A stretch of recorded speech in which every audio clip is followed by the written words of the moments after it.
This podcast is powered by Pivotal Moments Media.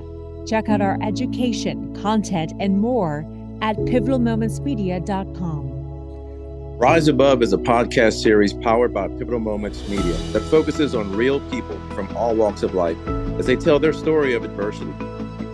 Rise Above is defined as not allowing oneself to be hurt or controlled, where we can either sit in the hardships that we experience in life or we can rise above them. Join us and visit Pivotal Moments to subscribe and follow this journey. Welcome to this first episode of Rise Above, powered by Pivotal Moments Media. We have a very, very special guest today, a person that I'm just very proud and enthused about knowing, being able to call my friend. He's been through a number of things in idol and in pro football. I had some setbacks after football and rose back to the top, and has really been an idol and a shepherd to so many people and doing so many good things. His book, Off Center, it's a memoir of addiction, recovery, redemption in professional football. Please read it. Mine's kind of bent because I've read this thing 2 times and it's absolutely amazing. Just a little bit of background. Randy's just a huge pillar, particularly for Tampa Bay. Played for from 1983 to 1992. People were coming to games just to see this guy play. Came from his roots are in Tyler, Texas, and ultimately went to Baylor, where he met his lovely wife Lydia. And doing so many positive things in his book. And I'm not going to spoil it for you guys, but he talks about some of these 3 pillars. Family, the Heavenly Father, and the wife, and make sure you marry the right woman. And I tell you, just a huge privilege to be able to interview this guy and talk to him and call him my friend. In September 2019, he was inducted into the Mike Ditka Gridiron Greats Hall of Fame. This is not something that's given to many players at all, and just well respected by people like the great coach Mike Ditka, Eric Hipple, and it goes on and on for many professional guys. You see him on Pro Athletes in Recovery, and also another website called rickygrimesspeaks.com. And we'll get to some of that. We'll put those things out for you so you can tune in. And about 5 months ago, he was on Dr. Drew. So, a lot of people are interested in what he has to say. And without any further ado, my good friend, Randy Grimes, thanks for being here, man. Thanks for taking the time to join. Man, I can't thank you enough. What a great opportunity for me. And I get to see you again. You're a hard guy to catch up with. Man, it's been too long. And look, I'm just so happy. And we gotta make this happen soon. I'm gonna come down and see you. But I wanted to dive right into, I know your time's precious and you can get called away at any moment because you're doing a lot of big things for some good people.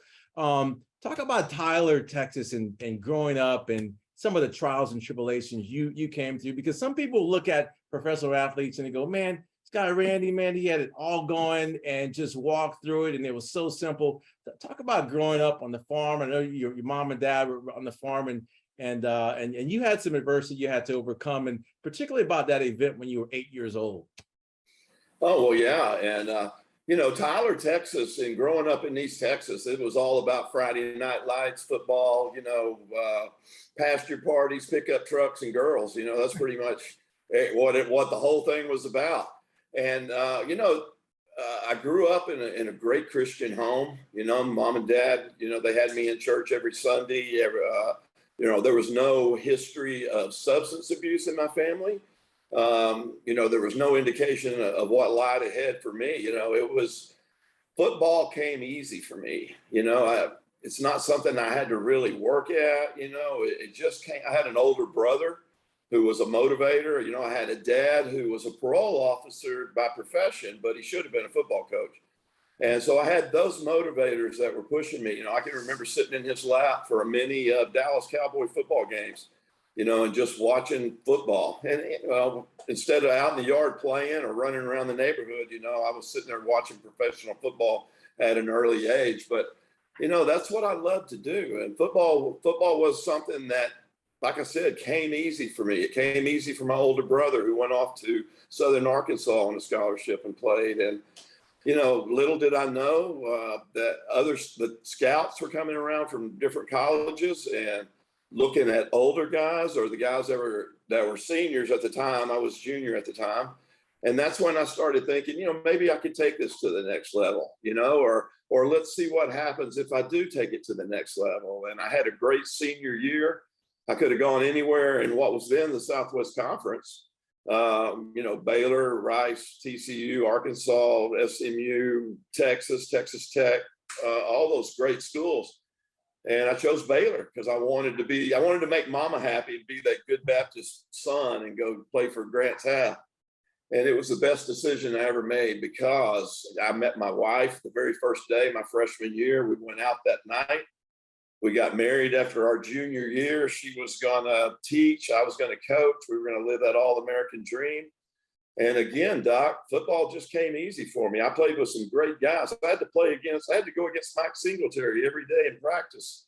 And he made me a better player because of that. But also played with a lot of other guys that are Hall of Famers, a lot of guys that were all pro in the NFL, had great long careers, Van McElroy, Walter Abercrombie, a lot of great players there. And again, football came easy for me. And, even through college, there was still no indication of what lied ahead. There was no substance abuse, that was something that wasn't even on my radar at the time. And again, scouts started coming around looking at the older guys, and they picked up on me. They saw me.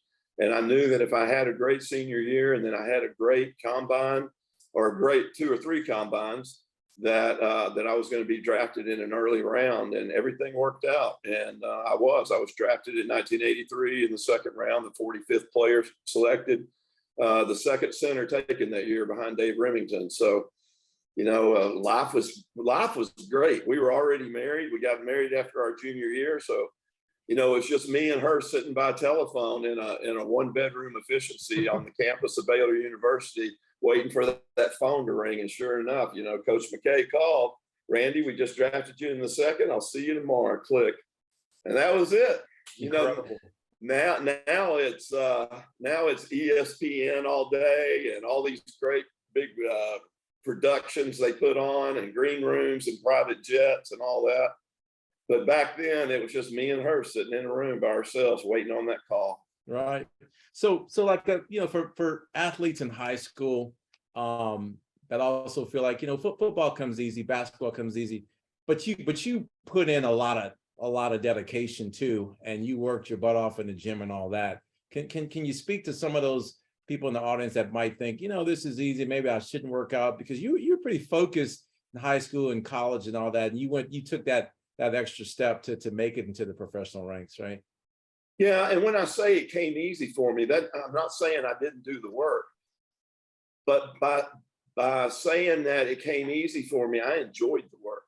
Right. I enjoyed spending the time in the weight room. I enjoyed the one-on-one drills, where you had to really prove yourself at practice. I played in an era where we used to beat the heck out of each other all week long, and hopefully there was enough left in the tank to play on Sunday. I call it that junction boy, Bear Bryant mentality, where if you don't practice well, you're not going to play well, Right. I mean, yeah. the game's changed so much that they don't do that anymore because of all the new collective bargaining agreements, and they hardly put on pads ever.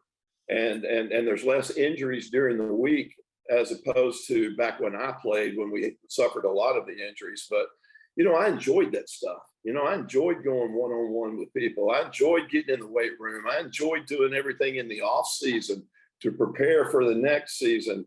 And, I looked at it for when I was in high school and college, it was really fun. But when I got to the pros, it turned into a job, but it was a job that I enjoyed doing, Gotcha. So it took a lot of work. You can't just walk on a field and dominate and get all the attention. You've got to put in the work in the weight room, in the off season, after practice, before practice, and in the classroom. Because had I not made all the grades going all the way through, all that wouldn't have been possible. Right. No, I hear you. So what do you think your biggest challenges in terms of like adversity? Going from college, going from high school, now you're at Baylor, and you've met the one of your dreams, but having to focus and balance your studies with athletics. How did you balance that while trying to also find your identity and all that? Because I know you kind of talked about defining who you were and where you wanted to be in terms of your identity, but how were you able to balance school and also athletics while also trying to find your identity in college? Well, and I think I had a lot of great mentors. I had a lot of help along the way. I certainly couldn't have done any of it by myself, but especially at Baylor, and I struggled a lot, there, because the classes that I took were hard. The time that I could devote to my studies was few and in between, and it took a lot. It took a lot of people to get me through, and I give my wife a lot of credit too for that too. But I knew that it was something that I had to do. Not only did I want to do it personally, but it was something that I had to do to stay eligible. So that's a great motivator right there. But as far as defining myself, I'm not sure I was ready to start defining myself, because I just enjoyed playing the game so much at the time. I was having a great time in college. I loved my teammates. I loved the dorm life. I loved walking over and being with my future wife at the time at her dorm, dating. We were still kids back then. We were still youngsters, and we had a great time at Baylor University. I can't say enough about Baylor. I go back there all the time. I get to see my teammates and all that. And those were the best 4 years of our lives. And so searching for my identity didn't really start until I drove into Tampa, Florida. Gotcha. So now you're at Tampa, and everybody, you've got, like you said, ESPN time now. People know who you are, and man, they're counting on you to kind of bring back, the Tampa Bay Buccaneer spirit, all that. Kind of walk us through that first several years, defining yourself, and what that was like playing against some of the great guys that you were playing, and ultimately becoming a starter, on that football team. Yeah, and the extra pressure that was put on me that year was Tampa did not have a first-round pick. They had traded it away the year before. So me being their second-round pick, I was basically treated like their first-round pick. So yeah, there was a lot of expectations put on me. And, I was a kid from East Texas. I was a kid from the Southwest Conference. We didn't pass a lot. So I had to learn how to pass block when I got into the NFL. But, it was, I had a locker next to the great Leroy Selman my rookie year. And man, we had a lot. He was my mentor there. He was that first NFL legend that I'd been watching play. He was like the Roger Staubach that I'd been watching on TV, or the Randy White, or the Bob Hayes and all that. He was that guy. And here I was with a locker right next to him, dressing next to him. And, the first thing I learned from Leroy was that football was no longer a game. It was now a job. Mm-hmm. And the second thing I learned from Leroy was you do whatever you have to stay out on that field. Because if you're not out there in your position, somebody else was going to be. And, you didn't want to get that reputation of always being on the injury report, or always missing practice, or always back in line to see the doctor in the training room, or always being worked on, or spending all your time in the whirlpool. You didn't want to get that reputation, or always on the injury report, because that was a reputation you were never going to get away from, and what was sure to be a short NFL career. So, that's where my story begins as far as off center. Yeah. So, and I see this with a lot of, with some of the guys that race in some of the racing organizations, and obviously high contact sports like football, hockey, et cetera. And you're helping some of those people now.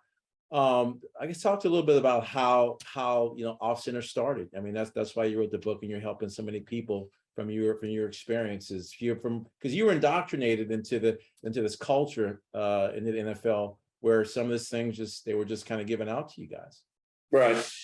And that's why I emphasize so much that there was no history in my family. I was not a product of or maybe I was of my environment, but no genetic predisposition or anything like that.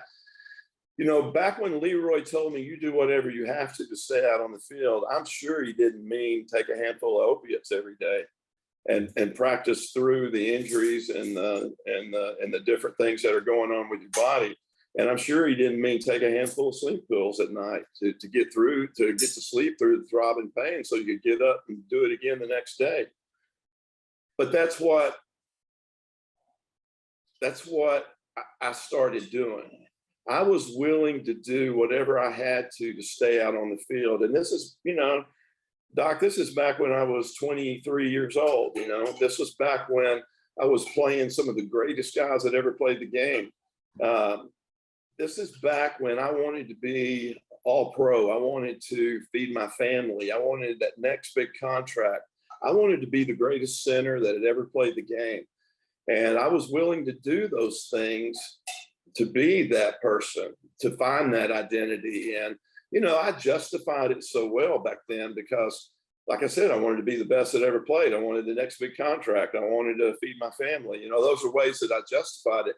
Plus, I was saying, hey, I'm getting it from team doctors, so it must be okay, right? Or I'm getting it from the team trainers, or I'm just walking back there and getting it myself out of the drug safe and nobody's saying anything, so it must be okay. That must just be the culture of the NFL. So those are ways that I justified what I was calling a necessary evil, when in fact it was turning into a full-blown addiction that went on my whole career there, for the next 8.5, 9 years in Tampa. And, that necessary evil, Doc, here's the funny thing about that is that in that 8.5, 9 years that was going on, not once did anybody ever call me out. Not once did anybody ever ask, Randy, why are you slurring your words? Or why are you nodding off in meetings? Or why are you the last to leave the building every night and pills are missing out of the safe? Nobody ever called me out on that because I was always playing good, and if it ain't broke, don't fix it.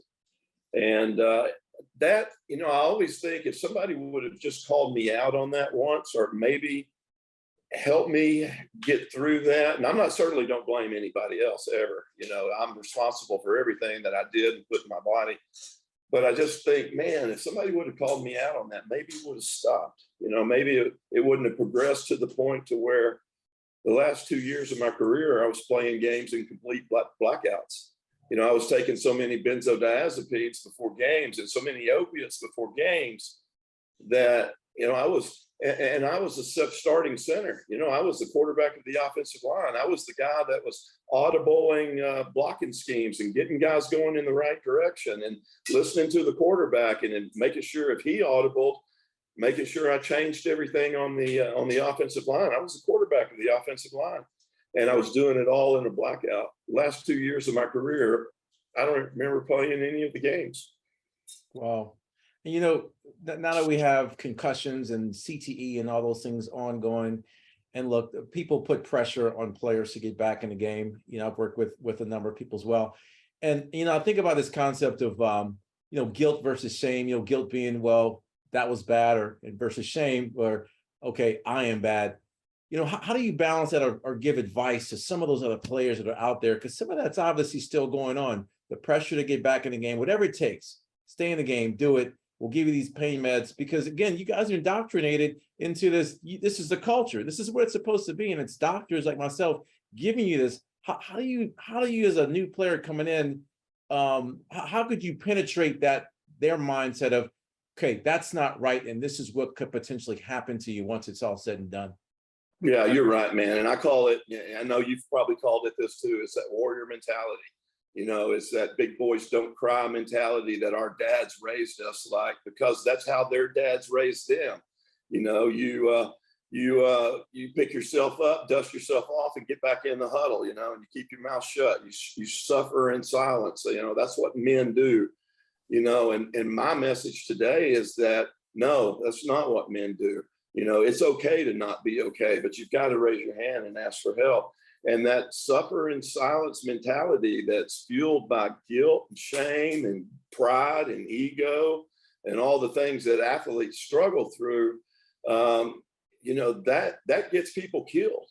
And hopefully now, especially over the last 5 to maybe 10 years, I think that there's been more people talking about mental health, and more people talking about substance abuse, and so often they both go together, but at least more people are coming out and talking about it and removing the stigma that's associated with mental health and substance abuse diseases. And I think people are realizing now that it is okay to not be okay. There's more opportunities out there to find help and hope. And certainly as more organizations. I remember back when I came into treatment in 2009, there was nothing out there for former NFL players. But since then, now there's 4 or 5 different organizations that are willing to help former NFL players, and same with Major League Baseball and hockey, and all the organizations, the Jockeys Guild, are helping former jockeys and all that. So it's gotten better over the last 10 years, but it's still not to the point to where it needs to be, and the stigma still exists, and the stigma still exists that keeps families from raising their hand and asking for help for their kids. Because a lot of people want to say, no, not my child, or not in my backyard, when, yeah, it is. It's right there. And you need to have those uncomfortable conversations with your kids and know what they're doing and what they're looking at and where they're spending their money and time. So I think it's gotten better. But, I want these young athletes to know that it's okay to not be okay. And there's help out there, Let's talk it through. Let's see what's going on. Let's see how we can fix it, or you're never going to get to that next level. I think more people, I think exactly what you said, echo exactly what you're saying. More people talking about it, more people who are, ambassadors and, idols to some of these kids and role models. We really have to, people like yourself, speak up and look, it's okay. Look, I did all these great things, but I wasn't perfect.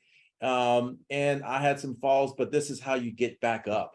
And, I can't echo that enough. So you go in now, you write the book. Why share all those details? I think, man, it's so courageous and such a great book. Everyone needs to read this thing because it's going to teach everyone a lot about themselves, just in different points of the book, just having the courage to talk about things, to be transparent, and just have a belief system, et cetera, et cetera. You can get up really from anything.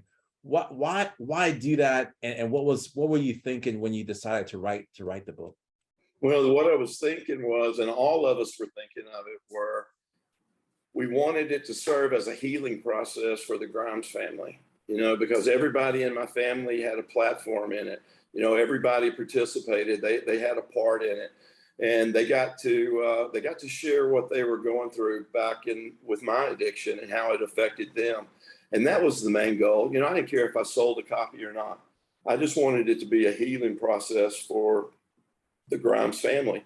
And, my wife was such a big part of my recovery and well, because I put her through so much in my addiction, and having her as a part of that. And as you can read through that book, I try to give her as much credit as I can, because she is the real hero of my story, but my children are also, they're the ones that hung in there, and I can't give enough credit to God for hanging in there with me. How many times I shouldn't still be here, but here I am. And so I'm just so grateful. And I wanted this book to be a reflection of my gratitude. I mean, a lot of people have stories, we all have stories, and we all wonder if it's interesting enough for somebody else to read and like and all that. But the main reason for the book was to a healing process, but the reviews have been awesome. Everybody seems to love the book, and it's gone over so well, and we're really proud of it. And Lydia had a huge part in it, and of course my children did. I'm sure you read their letters to me while I was in treatment. Yeah, and it was a healing process.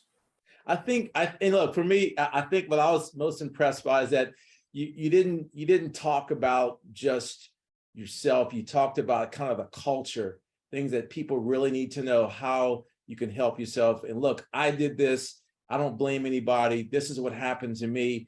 And at the end of it, like, I was really blown away. But then when I got to the letters, I was like, whoa, whoa, it blew me away. I was like, man, letters in there. And I was like, wow. Like it was, man, I was reading it and I was like, whoo, man, look at what they were saying and how courageous to put that in there. And I just, man, I was taken to another level. And I think that's what made me read it again. Man, I love the book. I think everybody needs to read that thing. Oh man. Well, hey, your check's in the mail. Thanks for saying that. I love it. So tell me this. And I don't want to spoil it for people, but when did you get to that point where you decided? Because look, no one's immune to depression, anxiety. I went through some of that stuff myself. When did you get to the point where you said enough is enough, and then you decided, you know what, I am going to go into this treatment, and this is going to be it. And it was the final one where they flew you into Florida, and you finally did it. When did you get to that point? You were like, all right, enough is enough. I'm going to do this. Well, and I guess we call that when you finally get sick and tired of being sick and tired, when you finally hit rock bottom. And, the perfect storm was coming together in the spring and summer of 2009. I'd lost another job, lost another house, all that as a result of my addiction. I was having seizures pretty regularly as a result of withdrawal from benzodiazepines. Right. I was running out of those and I'd have a seizure. My daughter wouldn't let me come around my first grandchild because I wasn't fit to be around her new baby. So that was the perfect storm. But the main thing was also my good friend Tom McHale, who I played next to in Tampa Bay for many years at left guard. He was left guard. He passed away one morning. He just didn't wake up, and he was out there doing the same thing I was doing, and that was self-medicating the injuries he got while he played for the Bucks with opiates and benzos. And one morning he just didn't wake up. So all of that together, Doc, was the perfect storm. And my wife was willing to make one more phone call for me, because I'd put her through so much, but she was willing to make one more call. And whoever she talked to in New York that day at the league office knew somebody who knew somebody who knew somebody. And that's how I got on an airplane. That was September 22nd, 2009. And I got to treatment. And, I talk about getting there that night and how sick I was when I arrived at treatment. And somebody opened the car door from the outside and I just fell out. And that's when I crawled on those all fours through the door. And, the only thing I remember about that night is hearing somebody say, in order to get this, Randy, you've got to have the desperation of a drowning man. And the reason that had such an impact on me then, as even today, was as an 8-year-old kid in Tyler, Texas. I was out on one of those, those paddle boats that you paddle with your feet, know. Yeah. And I had fallen, and I was out there by myself in the middle of Lake or Tyler State Park, and I got my feet caught up in something on the bottom of the lake. And I remember, and it's my most vivid childhood memory, I remember being trapped on the bottom of that lake and how I fought and how I clawed at the water and how desperate I was to get back to the surface and how I fought with every fiber in my body to get back up there, screaming underwater. And when I heard that night, it brought all of that back on me. And I knew that I was in for the fight of my life. And, I think I'm a pretty tough guy. I've been in a lot of battles. You don't get to stay a starter in the NFL for 10 years unless you're winning most of those battles. That's right. But crawling in the door that night, Doc, it took all the desperation and surrender that I could muster. And even at rock bottom, that pride, that ego, that guilt, that shame, it was all there, but I did it. And, did I ever tell you the story about Pat Summerall? No. Well, I'd gotten to be good friends with him in college and when I was at Baylor and even into my pro career, and we kind of lost touch after I retired and all that. But what you probably didn't know about Pat is he was a longtime alcoholic, but he was also a guy in long-term recovery. And he told me the story after I'd gotten sober and we were at the 2010 Super Bowl down in Miami. I was sitting there and he told me a story. I'd just gotten out of treatment after 90 days of treatment. I was down there. I was sitting next to, I'll think of it in a minute, but I was sitting next to some other players. And Pat told me the story about his neighbor back in Dallas and how his neighbor was having organ failure. He was on his third marriage. His wife was his new drinking buddy. He was a full-blown alcoholic. and just needed help. And so what Pat did, he got a bunch of his friends together, and they went over and did an intervention on this neighbor. And 90 days later, when Mickey Mantle was walking out of the Betty Ford Clinic, that was his neighbor, Mickey Mantle. There was a crowd of people waiting for him, and Mickey approached this crowd, and somebody said, "Mickey, what do you most want to be remembered for?" And Mickey said that, I want people to really, they thought they were going to get some baseball related answer or something. And Mickey said, "I want people to know that my greatest accomplishment was getting clean and sober."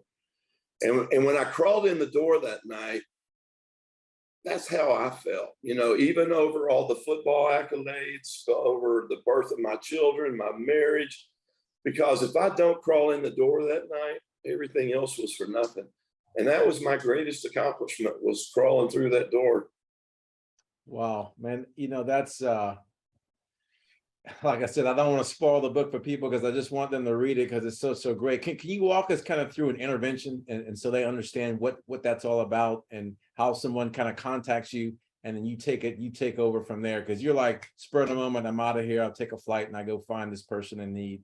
Right. Well, it takes some time with the family. You got to train the family. You got to get everybody on the same page, because everybody has to be unified, because we as alcoholics and addicts, we'll sniff out that weak link, and that's the one that we'll lean on. So you've got to train the family in boundaries, how to hold boundaries, not only throughout the intervention, but after the intervention and everything else. So it takes a lot of work. There's a lot of phone calls and getting people together, making sure everybody can get there at the same time.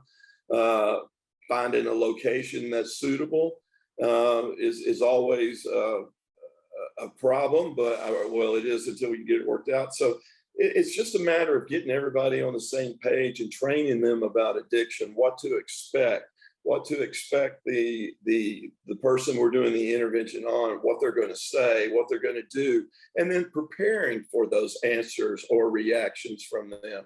If they get up and try to run out, what are we going to do? Who's going to go with them? Who's going to block it? If they say this, if they say that, we've got to have an answer. But the main thing is, I make sure that nobody lets it get into an argument, because if it gets into an argument or a shouting match, then it's never going to succeed. It's not going to be a successful intervention. So I'm always on top of that. It's almost like, I kind of direct it as a quarterback, but the family does the hard work. And I'm just kind of there to monitor and make sure that things don't get out of hand, but also offer hope and the solution. And the solution is to say, yes, I need help, and let's go right now.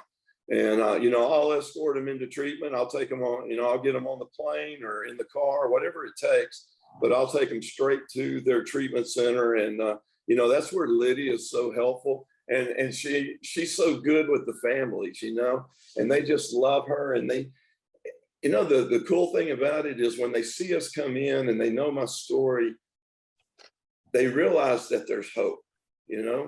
That people can survive this, marriages can survive it, families can survive it,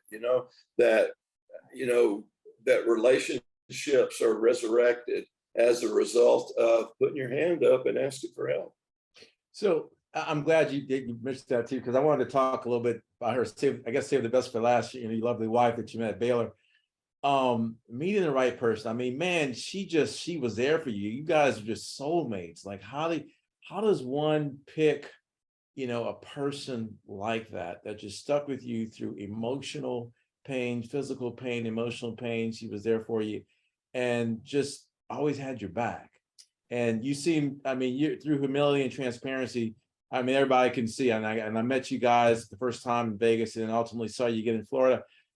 How does one, I don't know, I think it's God driven, how do you meet that special person like that? Well, I don't know, man, but I know God had a lot to do with it, because she loved me even before she knew that I was going to be a pro football player. She loved me before she even knew, when I was a freshman football player at Baylor, not even starting yet, So she's been there from the start. But like I said, she's the hero, Doc. She's the one that went through everything. She's the one who struggled with boundaries because she loved me as a wife, she's the one that had to put up with everything. And she'll be the first to tell you that, there were times she wanted to leave me. There was times that she couldn't handle it anymore. There was times she wanted to protect the children, but God would not allow her. And she'll say this, God would not allow her to leave me because he was promising her that he was going to heal our family. Yeah. And she clung to that, and that helped motivate her through a lot of the really bad times, and man, even today, she's a warrior. She's so good with families, and she's really good at helping them do things that she wished she would have done, things that she knows will work because she's seen it work through interventions and, through the last 13 years of my sobriety. And man, I'm grateful for her. I'm grateful for the role model that she is for families. And, not everybody makes it. Not every marriage makes it. Not every family stays together after people get sober, but ours did. And I give her all the credit for that. Now, at Baylor, you guys separated once or twice, and then you found your way back. Yeah, when I'd see her with somebody else, yeah. So I want people to know, boy, this is really, God really had a hand in this.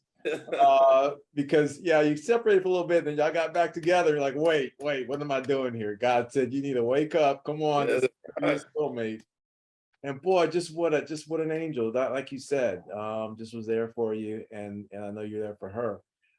So, to the people that are watching this and tuning in, how do they contact you to learn more about you and what you're doing for these pro athletes? I think you're just a guardian and a shepherd to those in need. And I know about the website randygrimesspeaksout.com, but what other avenues can they go so we can also post them so they can actually contact and see the many lives that you're impacting every single day? Well, you can always find me on whitesandstreatmentcenter.com or whitesandstreatment.com, but also have my Pro Athletes in Recovery website too. So, and that's proathletesinrecovery.org. And of course, I'm on all the social medias, Facebook, Twitter, Sober Center 60, Instagram, LinkedIn, all that stuff. And also, Doc, you can go to offcenterthebook.com, but that's just a link that will take you to Amazon. You can go to Amazon and find my book by looking up Off Center, Randy Grimes. But, if you can't find me, you're not looking very hard, because I'm trying to be everywhere. I'm trying to get the word out. I'm trying to tear down that stigma associated with mental health and substance abuse. And, God has been so good to me throughout my whole life. I mean, really, I just so many times I shouldn't be here, but since getting sober, I'm coming up on my 13th anniversary coming up soon, and on the 22nd. And life is just so good. And he allows me to get out there and share about my addiction and my story and share hope with people that all they got to do is raise their hand, And I'm just so grateful for where I am right now. And God has allowed me to work in a field with former NFL players, and he's allowed me to stay attached to a game that I love so much.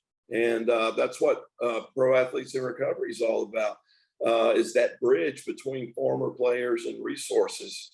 Major League Baseball's gotten involved, NHL, the NBA, the PGA, MMA, just about every sport that has an organization that supports their former players, God has allowed me to be a part of. And I'm just so grateful for that, man. And it's crazy. All I have to do is stay sober and do the next right thing, and great things happen. And, it's just that easy.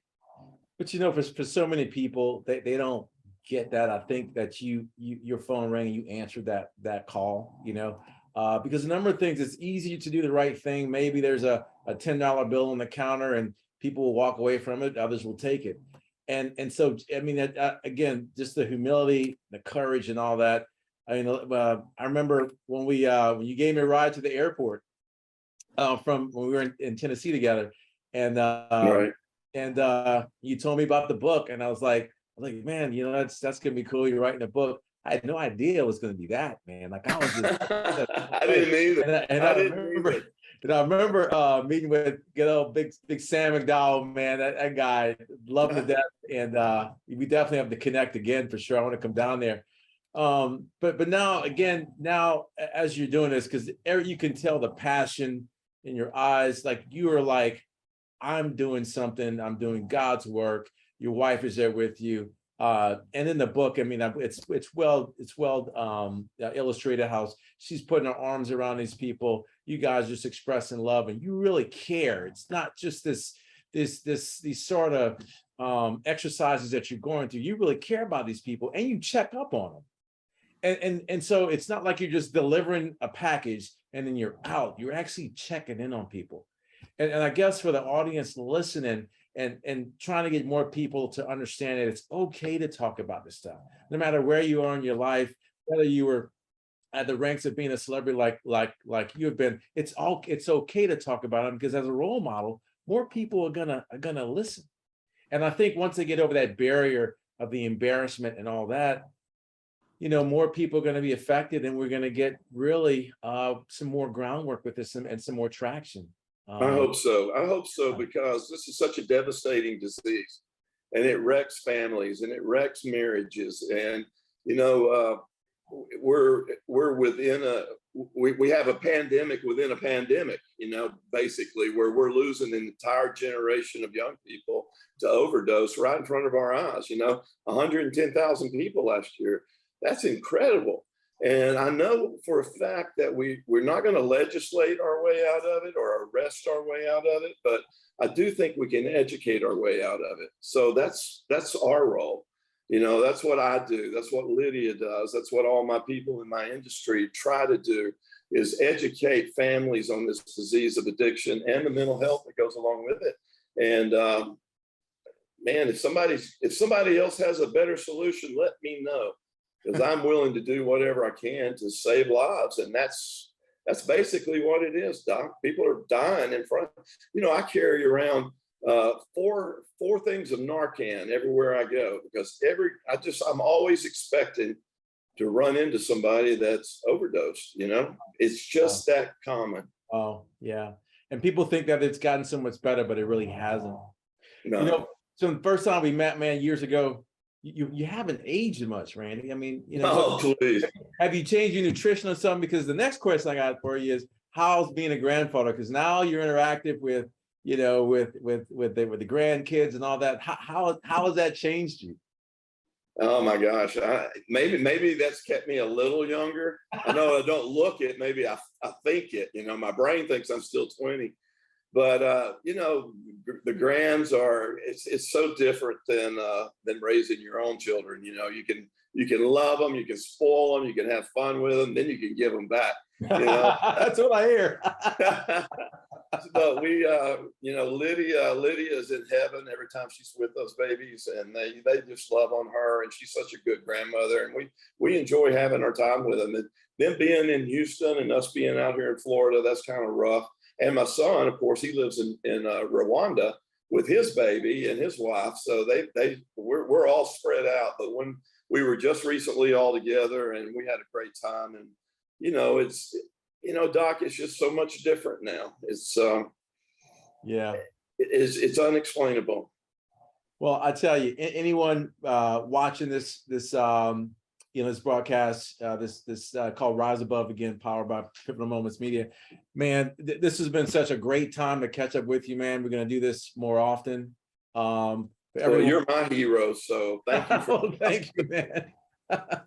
You really are. This is the book, guys. Pick this book up. It's incredible.